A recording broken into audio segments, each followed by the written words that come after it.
ನಿಮ್ಮ UK teacher ಚಾನಲ್ಗೆ ಎಲ್ಲರಿಗೂ ಸ್ವಾಗತ ಸುಸ್ವಾಗತ. ಮೊದಲನೇದಾಗಿ ನನ್ನ ಎಲ್ಲ ಪ್ರಾಥಮಿಕ ಮತ್ತು ಪ್ರೌಢಶಾಲೆಯ ವಿದ್ಯಾರ್ಥಿಗಳು ಹಾಗೂ ಸ್ಪರ್ಧಾತ್ಮಕ ವಿದ್ಯಾರ್ಥಿಗಳು ಮತ್ತು ಕರ್ನಾಟಕದ ಎಲ್ಲ ಶಿಕ್ಷಕ ವೃಂದದವರಿಗೆ ಹಾಗೂ ಕರ್ನಾಟಕದ ಎಲ್ಲ ಪಾಲಕರು ಮತ್ತು ಎಲ್ಲ ಜನತೆಗೆ ಮೊದಲನೇದಾಗಿ ನಿಮ್ಮ ಯುಕೆ ಟೀಚರ್ ಚಾನಲ್ ವತಿಯಿಂದ ಸ್ವಾಗತ ಸುಸ್ವಾಗತ ಮತ್ತು ನಮಸ್ಕಾರಗಳು. ಇನ್ನು ಕೂಡ ಯಾರು ಈ ಒಂದು ಚಾನಲ್ ಅನ್ನ ಸಬ್ಸ್ಕ್ರೈಬ್ ಮಾಡ್ಕೊಳ್ಳಿಲ್ಲ ಅವ್ರು ಸಬ್ಸ್ಕ್ರೈಬ್ ಮಾಡ್ಕೊಳ್ಳಿ, ಲೈಕ್ ಮಾಡಿ, ಈ ಚಾನಲ್ ಲಿಂಕ್ ಅನ್ನ ಶೇರ್ ಮಾಡ್ರಿ ಮತ್ತು ಕಮೆಂಟ್ ಮುಖಾಂತರ ತಿಳಿಸಬಹುದು ಯಾವ ರೀತಿಯಾಗಿ ಅಧ್ಯಾಯಗಳನ್ನ ಆಗ್ತಿದಾವೆ ಅಂತ.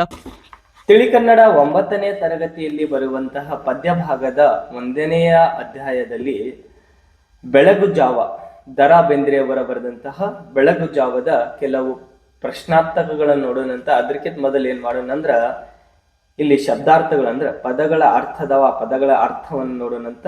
ಆಮೇಲೆ ಏನ್ ಮಾಡೋಣ, ಪ್ರಶ್ನೆಗಳನ್ನ ನೋಡೋಣಂತ. ಆ ಪ್ರಶ್ನೆಗಳಿಗೆ ಉತ್ತರ ಬರ್ತಾ ಹೋಗೋಣಂತ. ಓಕೆನಾ? ಪದಗಳ ಅರ್ಥ ಏನಿದೆ ಅಂದ್ರೆ, ಉಷೆ ಅಂದ್ರೆ ಮುಂಬೆಳಗು ಮುಂಜಾವು, ಕದ ಅಂದ್ರ ಬಾಗಿಲು, ಚಿಂತನ ಅಂದ್ರ ಯೋಗ್ಯ ಯೋಚನೆ, ಜಗ ಅಂದ್ರ ಜಗತ್ತು ಪ್ರಪಂಚ ವಿಶ್ವ ಲೋಕ ಅಂತ ನೋಡ್ತೇವೆ. ತಮ ಅಂದ್ರೆ ಕತ್ತಲು, ನಕ್ಷತ್ರ ಜಾರಿ ಅಂದ್ರೆ ರಾತ್ರಿ ಕಳೆದು, ನಿಶೆ ಅಂದ್ರೆ ರಾತ್ರಿ ಮುಂಪರು, ಪಾನ ಕೇಳಿ ಪಾನೀಯ ಕುಡಿಯೋದಕ್ಕೆ ಎದ್ದೇಳಿ, ಬಾನೋ ಅಂದ್ರ ಆಕಾಶ, ಬೆಳಕು ಬೇಟೆಗಾರ ಯಾರಂದ್ರ ಸೂರ್ಯ ಅಂತ ನೋಡ್ತೇವೆ.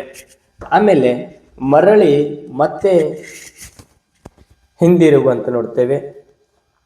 ಮಾರ ಅಂದ್ರ ಮನ್ಮಥ, ಮಿಗಿಲು ಅಂದ್ರ ಹೆಚ್ಚು, ಮೂಡಲು ಅಂದ್ರೆ ಪೂರ್ವ ದಿಕ್ಕು, ಮತ್ತ ರಸ ಅನುಭವದ ಸವಿ ಸಾರ, ಹರೆಯ ಅಂದ್ರೆ ಹದಿ ವಯಸ್ಸು ಅಥವಾ ಯೌವನ ಪ್ರಾಯ ವಯಸ್ಸು ಅಂತ ನೋಡ್ತೇವೆ. ಹುಸಿ ನಿದ್ದೆ ಅಂದ್ರೆ ಆಲಸ್ಯದ ವಿಶ್ರಾಂತಿ ಅಥವಾ ಸುಳ್ಳು ನಿದ್ರೆ ಅಂತ ನೋಡ್ತೇವೆ. ಹೊರಗು ಅಂದ್ರ ಕಾಂತಿ ಅಂತ ನೋಡ್ತೇವೆ. ಹೊತ್ತು ಅಂದ್ರ ಸಮಯ ಗಳಿಗೆ ವೇಳೆ ಅಂತ ನೋಡ್ತೇವೆ. ಹೋದವರು ಅಂದ್ರ ಮರಣ ಹೊಂದಿದವರು ಅಂತ ನೋಡ್ತೇವೆ. ಎರಡನೇ ಒಳಗ ಪ್ರಶ್ನೆಗಳು ಅಂತಿದಾವೆ. ಅದರೊಳಗೆ ಏನಿದಾವೆ ಅಂದ್ರ, ಖಾಲಿ ಬಿಟ್ಟಿರುವ ಜಾಗದಲ್ಲಿ ಸೂಕ್ತ ಪದವನ್ನ ಆವರಣದಿಂದ ಆರಿಸಿ ಬರೆಯಿರಿ ಅಂತ ಇದೆ. ಓಕೆನಾ? ಅಂದ್ರೆ ಮಲ್ಟಿಪಲ್ ಚಾಯ್ಸ್ ಇರ್ತವೆ.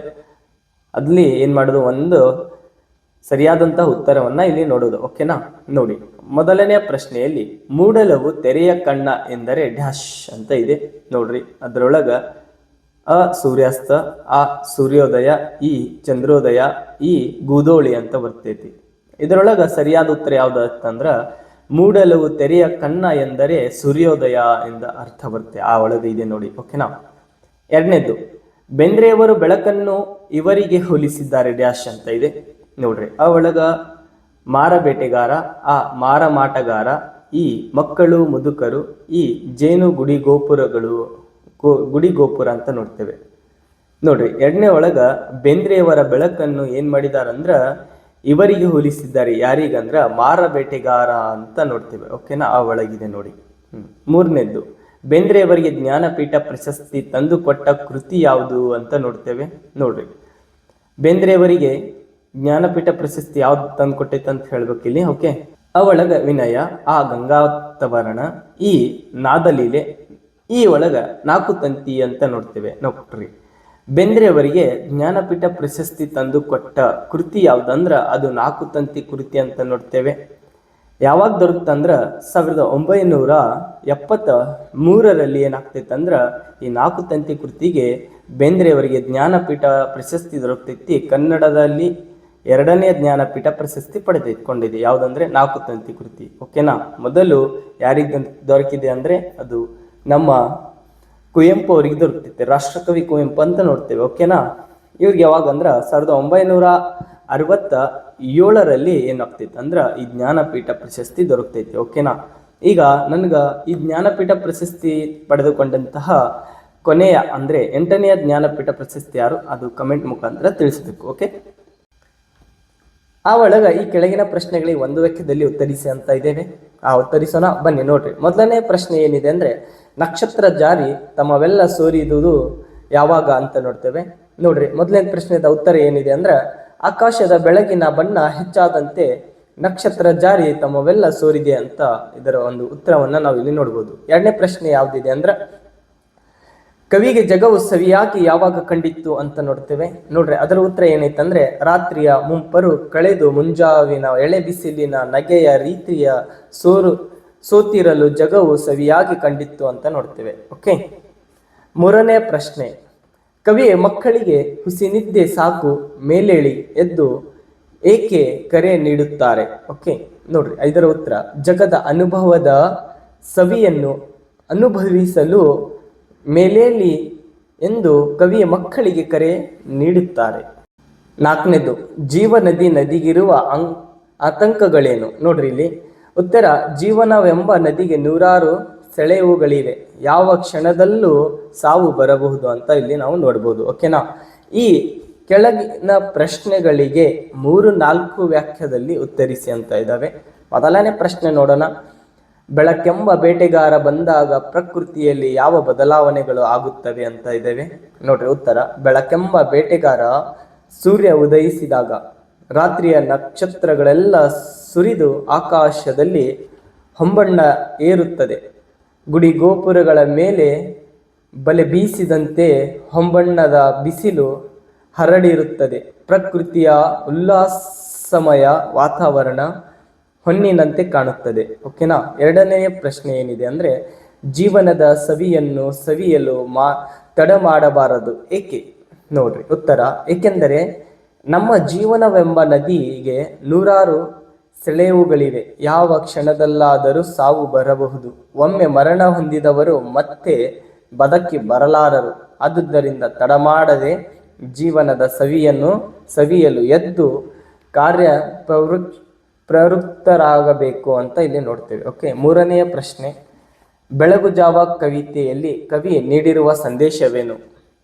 ನೋಡಿ, ಪ್ರಾತಃ ಕಾಲದಲ್ಲಿ ನಿದ್ದೆ ಮಾಡುವ ತಮಸ್ಸಿಗಳಾಗದೆ ಚೈತನ್ಯವುಳ್ಳ ಸ್ವಾತ್ವಿಕತರಾಗಿ ಕಾರ್ಯತತ್ಪರಾಗಿ ಬದುಕಬೇಕು. ಯೌವನದ ಸುಗ್ಗಿ ಜೀವನದಲ್ಲಿ ಒಮ್ಮೆ ಮಾತ್ರ ಬರುವಂಥದ್ದು, ಆದುದರಿಂದ ಅದರ ಸದುಪಯೋಗವನ್ನು ಮಾಡಿಕೊಳ್ಳಬೇಕು ಎಂಬ ಸಂದೇಶವನ್ನು ಕವಿ ಇಲ್ಲಿ ನೀಡಿದ್ದಾರೆ. ಈ ಕೆಳಗಿನ ಪ್ರಶ್ನೆಗಳಿಗೆ 8-10 ವಾಕ್ಯಗಳಲ್ಲಿ ಉತ್ತರಿಸಿ ಅಂತ ಇದ್ದಾವೆ. ಒಂದನೇ ಪ್ರಶ್ನೆ, ಬೆಳಗುಜಾವ ಪದ್ಯ ಸಾರಾಂಶವನ್ನು ನಿಮ್ಮ ಮಾತುಗಳಲ್ಲಿ ಬರೆಯಿರಿ ಅಂತಿದೆ.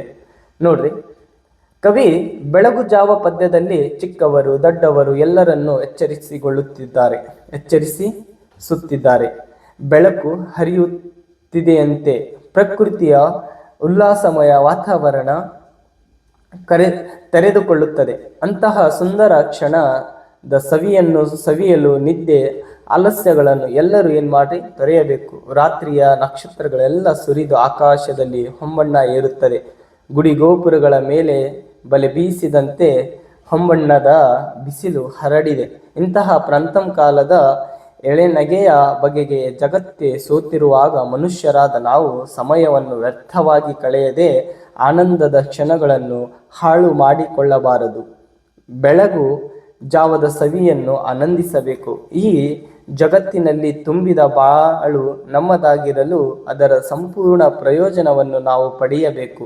ನಮ್ಮ ಜೀವನ ಕ್ಷಣಿಕವಾಗಿದ್ದು, ಆದರೆ ಸೆಳಿವಿನಲ್ಲಿ ಸಿಲುಕಿ ಏನಾಗುತ್ತದೆಯೋ ತಿಳಿಯಲಾರೆವು. ಮರಣ ಯಾವಾಗ ಹುಡುಕಿ ಬರುವುದೋ ಅರಿವು ಏನಾಗ್ತೈತಂದ್ರ ಒಮ್ಮೆ ಈ ಲೋಕ ಬಿಟ್ಟು ಹೋದ ಮೇಲೆ ಬೇಕೆಂದರೂ ಮರಳಿ ಬರಲಾರೆವು.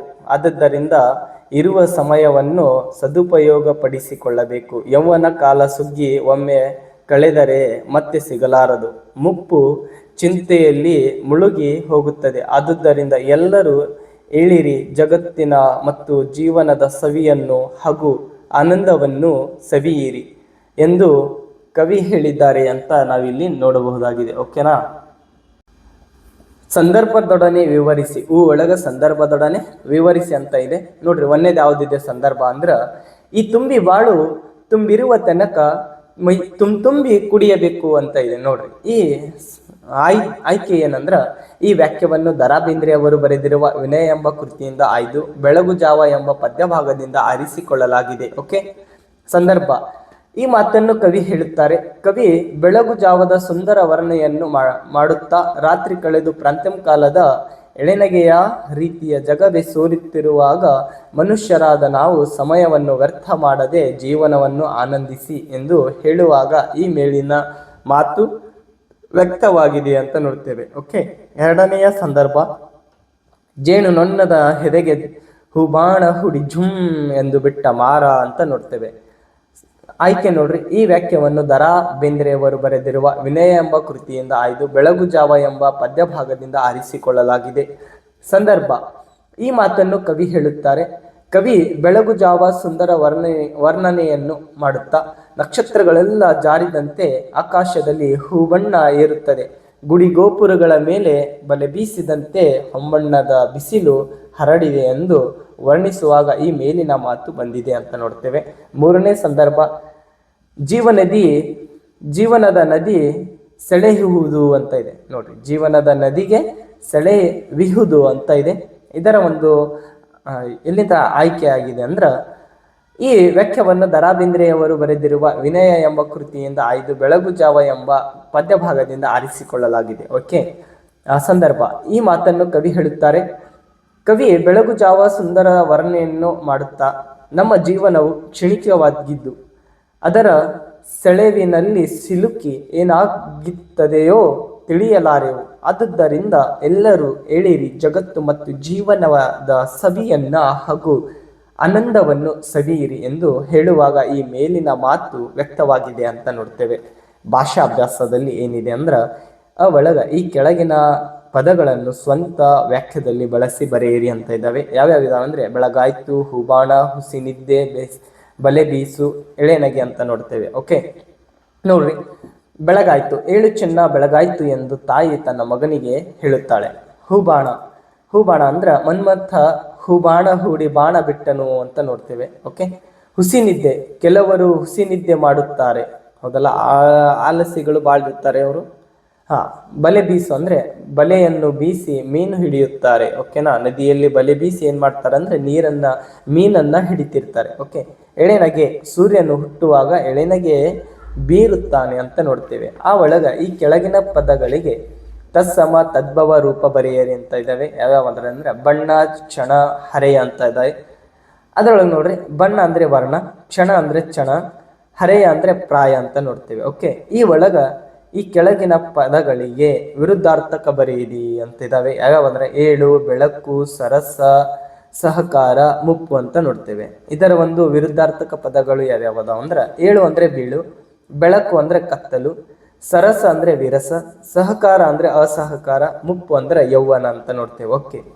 ಈ ಕೆಳಗಿನ ಪದಗಳಿಗೆ ಸ್ತ್ರೀಲಿಂಗ ರೂಪ ಬರೆಯಿರಿ ಅಂತಿದ್ದಾವೆ. ಇಲ್ಲಿ ಪುಲ್ಲಿಂಗ ಕೊಟ್ಟಿದ್ದಾರೆ, ನೀವು ಏನ್ ಮಾಡ್ಬೇಕು, ಈಗ ಸ್ತ್ರೀಲಿಂಗ ಶಬ್ದಗಳನ್ನ ಬರಿಬೇಕು. ಯಾವ್ಯಾವದ ಅಂದ್ರ ಯುವಕ, ಮಹಾರಾಜ, ಗೆಳೆಯ, ಸಚಿವ ಮತ್ತು ಅಣ್ಣ ಅಂತ ಇದ್ದಾವೆ. ಇದಕ್ಕ ಏನ್ ಮಾಡೋಣ ನಾವೀಗ ಸ್ತ್ರೀಲಿಂಗ ರೂಪ ಕೊಡೋಣ.